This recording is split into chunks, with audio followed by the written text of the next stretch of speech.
本节目由派瑞特音乐室注入卓越音效。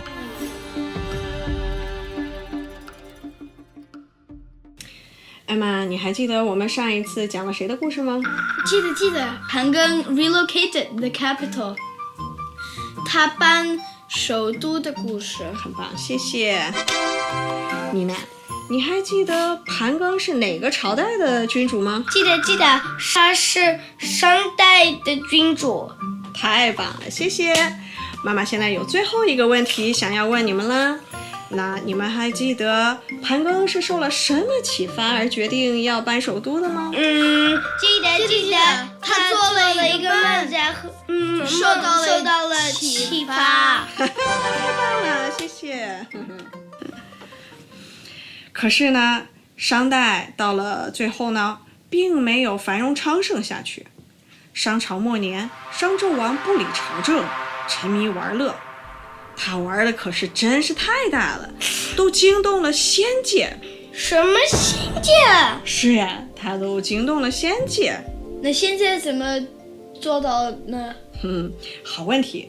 仙界呀，派了一个神仙来拯救人民了。哪个是神仙？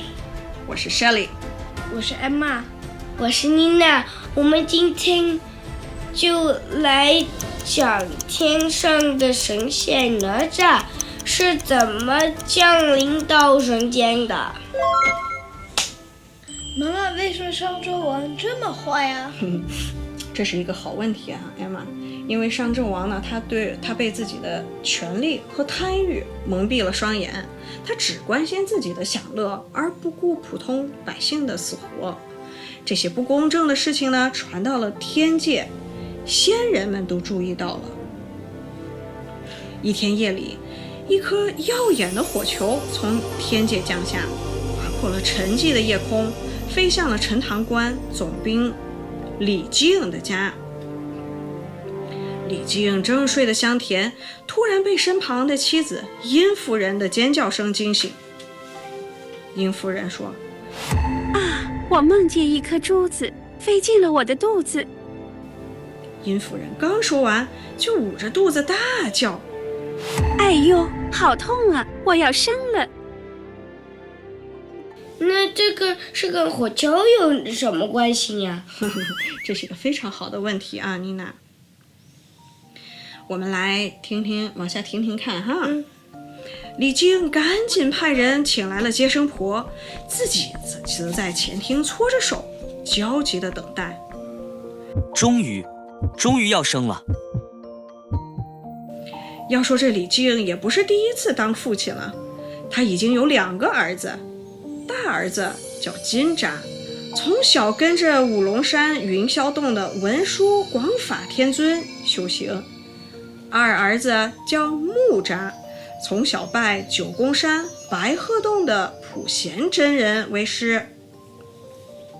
妈妈，那为什么他这一次那么激动啊？问得不错哈。原来呢，殷夫人的肚子里的这个孩子呢，她怀了3年0 6个月。普通人怀孩子只要9个月就好了，她怀了时间太长了，这可把李靖给愁坏了。如今终于要生了，所以他当然激动啦。李靖在前厅坐立不安，突然殷夫人屋里的侍女慌慌张张地跑出来：不好了，夫人生了个妖怪。李靖大惊失色。什么？此时满屋闪着红光，飘着香气，一个大肉球正咕噜噜的满屋子打滚。果然是妖怪。李靖拔剑便刺向了肉球，他一剑落下，只见圆滚滚的肉球瞬间裂成了2半，内部金光四射。什么？是啊。那接下来发生了什么？不错，我们来看看啊。在这个裂开的肉球里呢，一个白生生的男娃娃从里头滚了出来。是呀，那娃娃胖乎乎的，模样十分的可爱，手上还戴着一个金镯子。肚子上围着一条红绫布，看着李靖咯咯咯的甜笑着。好不好玩这个了？那是哪吒。Bravo， 那是哪吒，说的没错。是那样子看。李靖这一次想要把这个娃娃也砍了吗？他这回可下不去手啦。他顿时心软了，马上就将手中的剑给收起来了。第二天，李靖在府中大摆宴席，庆祝小儿子的诞生。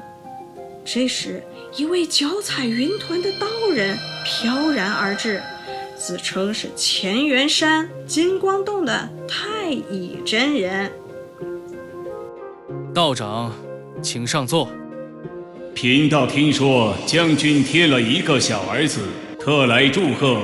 另外想问问小儿子是什么时辰出生的，不知是否方便告知？小儿生在丑时。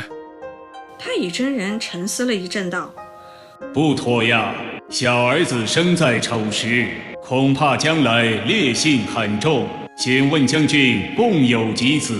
是否给这位新出生的小儿子取过名字呢？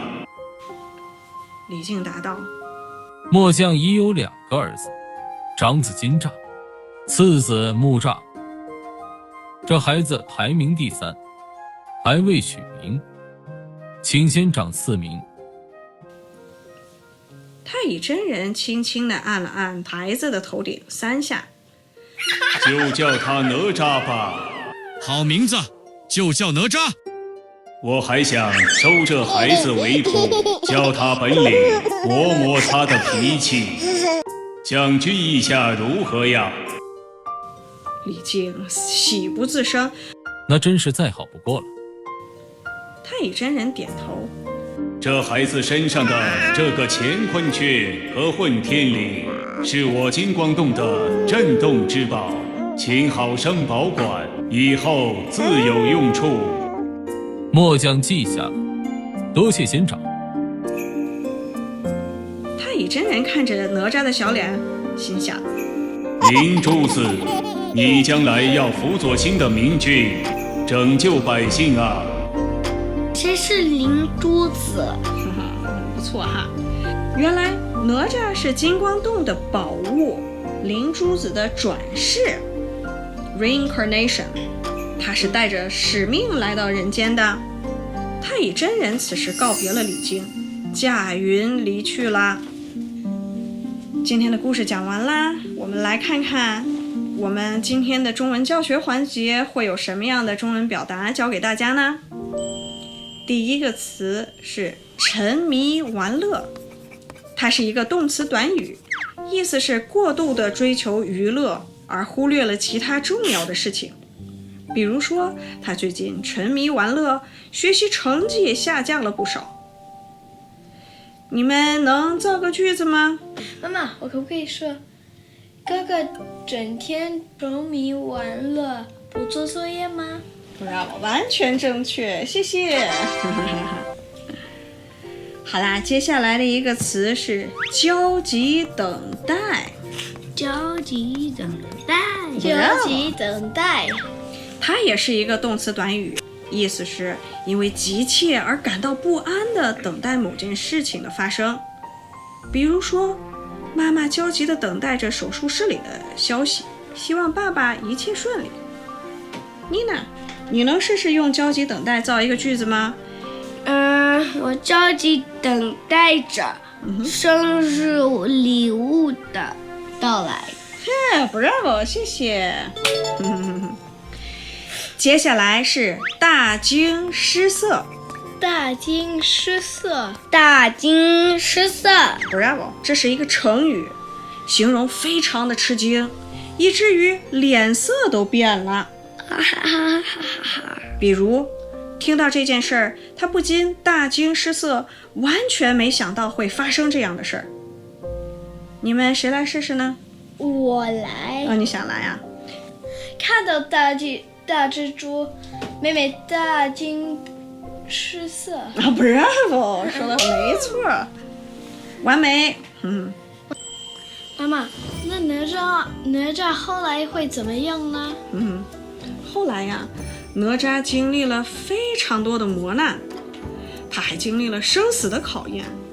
在哪吒呢，是我们中国神话史上一个非常重要的人物，在后面很多的神话故事当中，他都有出现。那下一集我们要讲哪吒的生死考验吗？Bravo， 没错，妮娜。下一集我们就会讲聪明伶俐的哪吒经历了哪些考验。如果你们跟我们一样好奇哪吒的故事的话，就请订阅并关注我们吧。别忘了给我们点赞，在评论区告诉我们你们想要听什么神话故事。我们下一集再见，晚安，拜拜，拜拜。嘎嘎嘎嘎嘎嘎嘎。另外想问问，小儿子是什么生辰？小儿子是什么时辰出？小儿子是什么时辰出生的？